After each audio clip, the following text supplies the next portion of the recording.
La paresse nous paralyse. 31e jour de carême, dans notre série Un carême pour booster ta foi. Nous sommes donc dans cette série sur les 7 péchés capitaux. Après avoir parlé de l'orgueil et de l'avarice, venons-en à la paresse, ou à sa version plus moderne, la procrastination.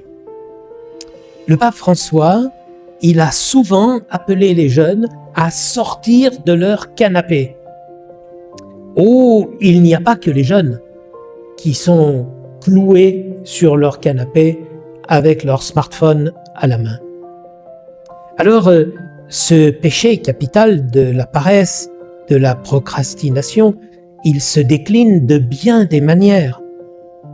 C'est par exemple la flemme chronique qui fait qu'on se lève et dès le matin, on n'a plus de courage.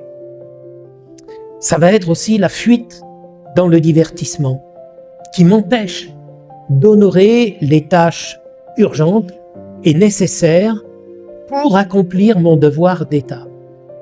Mon devoir d'État, si je suis mère, père de famille, c'est de m'occuper de mes enfants, c'est d'aller au travail et de faire consciencieusement mon travail pour gagner ma vie. Mon devoir d'État, si je suis prof, c'est de préparer mes cours, de bien corriger mes devoirs, d'aider les élèves, bref. Eh bien, au lieu de faire toutes les tâches qui me permettraient de bien accomplir mon devoir d'État, je vais être continuellement dans le divertissement. Alors avant, c'était la télé, et aujourd'hui, c'est plus souvent le smartphone.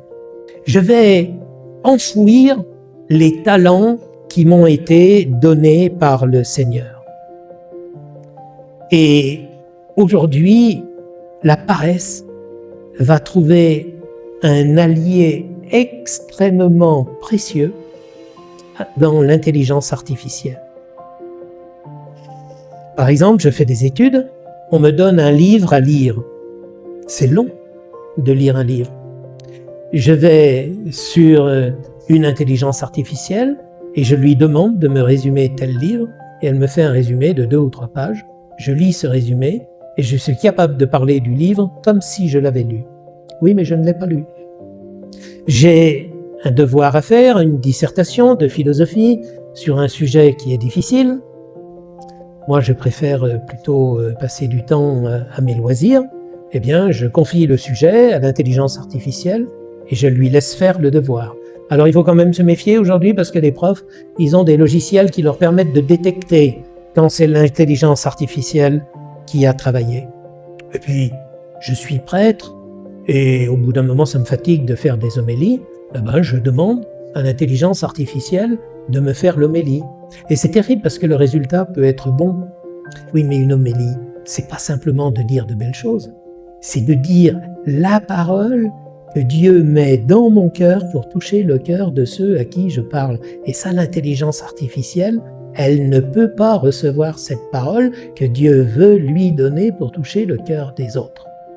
Donc, intelligence artificielle, c'est un vrai problème parce que le résultat peut être très bon. Les autres, je les leurre en leur faisant croire que j'ai travaillé et que je suis intelligent, et en fait, je n'ai rien fait. Alors, ceci dit, je ne veux pas passer pour un vieux ringard. L'intelligence artificielle, elle peut être très utile. Moi-même, je m'en sers quand j'ai des recherches à faire pour un mot dans la Bible, par exemple, comprendre le sens de ce mot, les différentes utilisations. Là, l'intelligence artificielle me gagne un temps extraordinaire. Mais après, c'est bien moi qui vais faire l'enseignement dans lequel je vais intégrer ce que l'intelligence artificielle m'aura donné. Vous voyez, j'ai l'impression que ce péché de paresse, de procrastination, il est de plus en plus répandu et ça risque de devenir un problème parce qu'on devient de moins en moins courageux quand on ne travaille pas. Alors, je vous souhaite vraiment un bon 31e jour de carême, sans paresse ni procrastination.